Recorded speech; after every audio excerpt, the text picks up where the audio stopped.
Today is Monday, March 24th, 2025, and I'd like to draw your attention to this date right here. Do you see what that says? March 25th through the 27th. That means tomorrow, Tuesday, the Mining Disrupt Expo happens, and as far as I know, you can still get tickets right over there, that QR code. Scan that, get your tickets. This is going to be one for the books.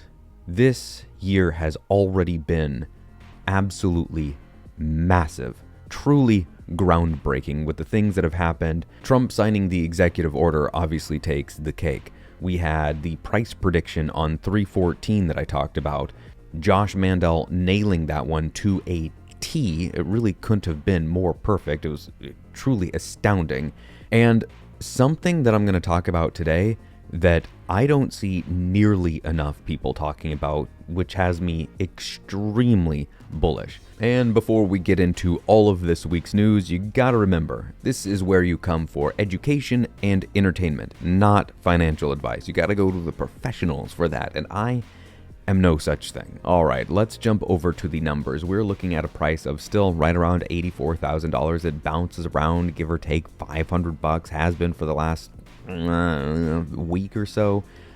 Fees are a little bit higher, but still quite low, single digits still, unconfirmed blocks. These could clear out within a block or two. Public nodes are looking great. It bounces up, bounces down. Sometimes it touches over 22,000, but things are looking pretty good, nice and healthy. Now, you could see this first bit of news as a little bit controversial, but right here, Sarge_21million says, software author Jason P. Lowry just deleted his recent tweets from the past 9 months and says, something coming in the next 3 weeks. What's cooking? And right on the heels of that, Michelle Weekly says, I think the DoD, Department of Defense, is going to start mining Bitcoin. You've got Michael Saylor here saying, well, my head's in the way, but he says big things are coming. You've got Matthew Pines, who says, the room where it happened, that was on the 14th, where what happened, I don't know. Then you've got David Bailey saying, when you think the show is over, but it's really just beginning, going to be a big month. And then he says, embrace game theory. And then we've got Jason P. Lowry saying, give it about 3 weeks, this is back on the 16th, and it should become more obvious. So what does this all mean? Well, given that last tweet, the one that Jason Lowry says, give it about 3 weeks and it should become more obvious, coming out on the 16th of March means that the 6th of April is when maybe we should be seeing something. I think when we see all these ups and downs with Bitcoin and the sideways chopping as we're experiencing right now, it's easy to forget this very important lesson that Dude J. Lebowski says. You must be new here. Don't worry, I'll explain. Bitcoin is 99% pain and 1% face-melting ridiculousness. You pay for the 1% with the 99%. Get used to it or sell it. Last week, a whole lot of attention was put on Josh Mandel 6, but I think we've been forgetting the prophet, the soothsayer, the seer himself, the funky little yellow cat, Yellow. I see offender too. He says, a guy predicted the price on a day? Yellow predicted the whole market. There's a big clue here. A really, really big clue here. But you gotta look a little bit deeper than surface level to see it. Bo Hines is the executive director, Presidential Council of Advisors for Digital Assets. Okay. He's been the guy that's in the room anytime this digital, crypto, any of that stuff has been going down. And he says here, how refreshing is it to have a president who accumulates assets for the American people rather than depleting them? And Trump here is talking about the executive order and talking about it at the Digital Asset Summit. So what's the clue here? What's the thing to see? Is it in these words? No. Is it in these words? No. Is it in what Trump is saying here? Nope. It's right down here. Look at this. The head guy, the guy that is helping craft this stuff only has 81 comments, 119 retweets. He only has 92,000 followers. A guy that predicted the price would be a certain thing on a certain day has more followers than the guy that has a lot to do with this. That's a big clue. Normies have not even shown up. The plebs have not shown up. The everyday Bobs and Joes, the boomers, they have not shown up. They're asleep at the wheel with this thing. This is a monster getting ready to wake up as far as I can tell, and the whole world is snoozing away. And to make that point even more explicitly clear, Bo Hines again here saying, Bitcoin is digital gold and should be treated as such. Again, only 216 comments, 382 retweets, 2,300 likes. Barely anything from one of the main architects behind this whole thing. That's incredible to me. Something that I'm personally looking forward to at the Mining Disrupt Expo is the chat between BTC Sessions and Scott, who is the guy behind the BitAxes. Here's Marshall Long saying, Pleb Day went about as expected. Y'all went sicko mode, and these are all orders of BitAxes going out.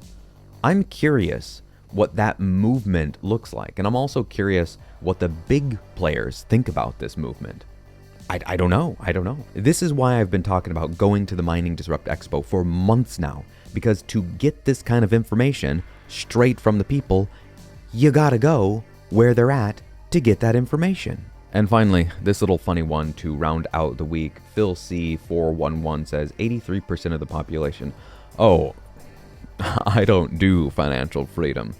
Just staying poor for me, thanks. It's amusing and oh so true. But I think maybe we could tweak that and say, people, I don't have the time to look into that. Really? You don't have the time to figure out why you're getting poorer by the day? Okay, seems like might be worth looking into, but you do you. As for the opinion section this week, I'm going to keep it short and sweet. I probably don't have to tell you if you're older than, 20 years old, that the hands down, unquestionably best way to get information is face-to-face. You can accomplish more in a face-to-face communication with somebody, a chat, a sit-down, a smoke of a cigar, a sip of a nice drink, in 5 minutes than you can get done in 300 stupid emails. There is so much missed when you do not have that face-to-face conversation, when you're trying to talk online, when you're in the DMs. It pales in comparison. This is why I have been saying again and again and again, it is so important to get yourself to the Mining Disrupt Expo. You might go, it's a long drive for me, or a flight for me, or I gotta get a hotel. Yeah, it is. But that is an insignificant price to pay, an absolutely abysmally small, tiny ticket price for what you get from this kind of a thing. Face-to-face connections are the core of basically everything in human civilization. You have to have those face-to-face conversations, and you get those face-to-face conversations by being face-to-face. So, in closing, if you're watching this on Monday or even early on Tuesday and you're not too far away, you can drive or maybe even get a same-day flight if you're in somewhere in the US, you got to get yourself to the Mining Disrupt Expo. You've got to. This is where you're going to get that ground floor information on Bitcoin, but especially on mining. And boy, oh boy, are we entering some ridiculously interesting times. Keep in mind, we have a pro-Bitcoin president right now. And in a couple short years, another halving happens. Yeah, I know one happened last year, but it's coming. It's coming sooner than you think. It's going to be here. And if you don't think that's going to have an impact on the upcoming election in 2028, oh boy. Look what happened this last election cycle with Bitcoin. Oh, it's going to be a big player. And if the DoD is mining is going to be insane. If you're at the Mining Disrupt Expo, then I will see you tomorrow. But anyhow, until next week.